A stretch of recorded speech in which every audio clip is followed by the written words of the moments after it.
So I usually come here to my kitchen table, sip on my water out of this Yankees glass, and talk about NFL. But today I want to switch it up because there was a college football game, plenty of them yesterday, but there's one I actually watched, and that was the SEC Championship game. As a Florida Gators fan, did I feel great about it? No. But did it turn out to be a hell of a game? Yes. If you like defense, not so much. Offensive firepower, they scored almost, or potentially they did score 100 total points between the two teams. Alabama's good, man. Offense is good. I guess their defense is good. I mean, Florida hit a lot of big plays. They hit a lot of big plays. I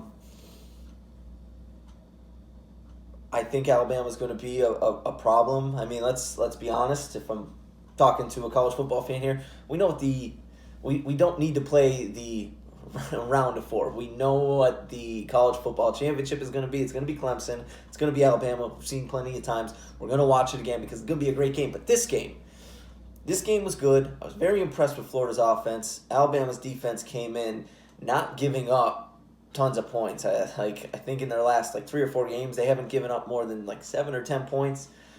I mean, they played a game. They played very, very well. They got it started off well. Kyle Trask hit Tony down the sideline for a big touchdown to start it off after Alabama scored. But the key here was anytime Florida got a defensive stop or made a defensive play, they couldn't capitalize on it on offense. So if they had them go 3 and out, well, then they turned around and went 3 and out. One play early in the first half, I don't know if it was the first or second quarter, Mac Jones throws a pick. Okay, we're coming down. Guy, I can't think of the receiver, 8 for Alabama, comes and levels the interceptor, and he fumbles it. So they made a great play defensively, and then they fumble, so they give the ball right back. They could not stop Najee Harris. They could not stop Najee Harris. At one point in the second half, when Florida was kind of making it close, they were hanging around the whole time.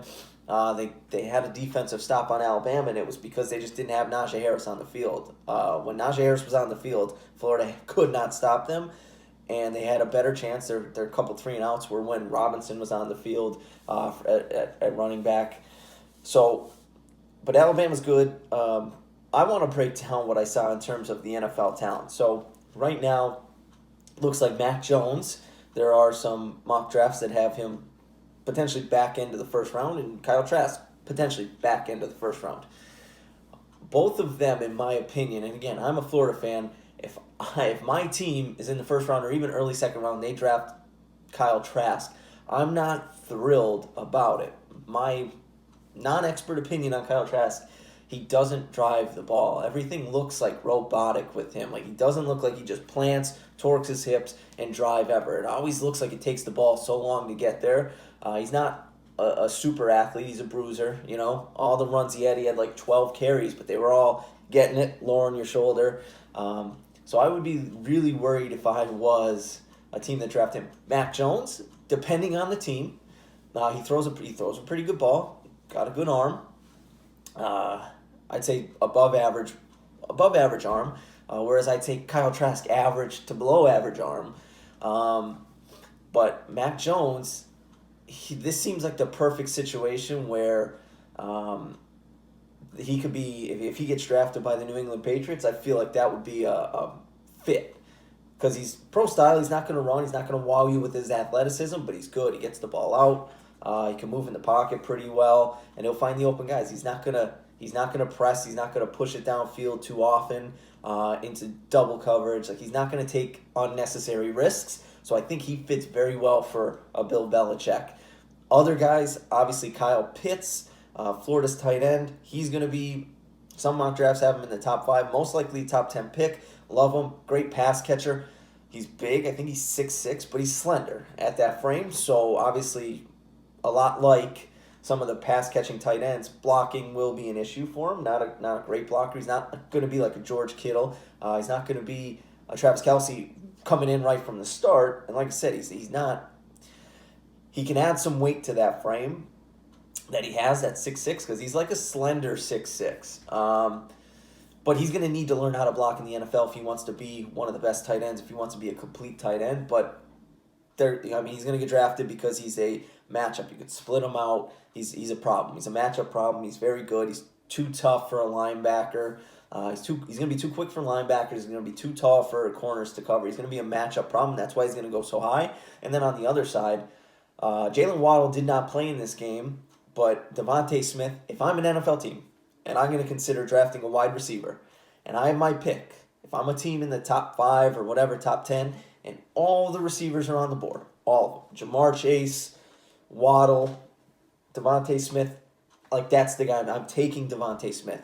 He's so good. They moved him inside. They moved him outside. He got behind coverage. He ran great routes. Devontae Smith is the best receiver in this draft. I like Jamar Chase. I think he'll be all right. But last year, if you gave me an option between the LSU guy, Justin Jefferson, or the Alabama guy, Jerry Jeudy, I was going to tell you I'd take Justin Jefferson because he can do more. He's bigger. He can go outside. He can go inside. He's great.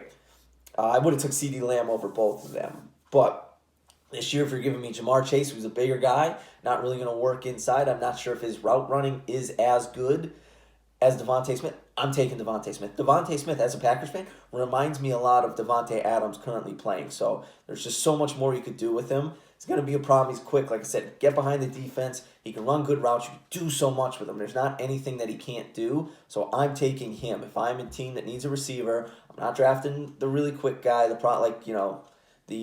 Waddle. I'm drafting Devontae Smith 100%. I think he's the best receiver. He's going to make the most immediate impact right away. And long-term, he'll probably have the best career. So that's my guy. SEC Championship, good game. A lot of NFL talent in that game. And now we get ready. We hear who the top 4 are. We know Bama's going to be in it. We know Clemson's going to be in it. Now it's, okay, does Notre Dame, they just got beat by Clemson. Are they going to be in it? Texas A&M, they only lost to Alabama. Are they going to be in it? Cincinnati, they're undefeated, but they haven't really played a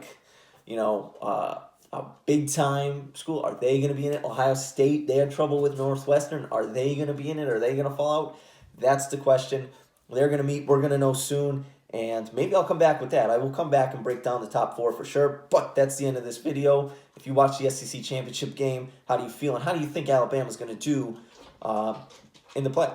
And how do you think these guys are going to do in the NFL? I'm always curious about that. Do you agree with what I said? Do you not? Let me know. And I'll see you in the next one. Probably talking about NFL again.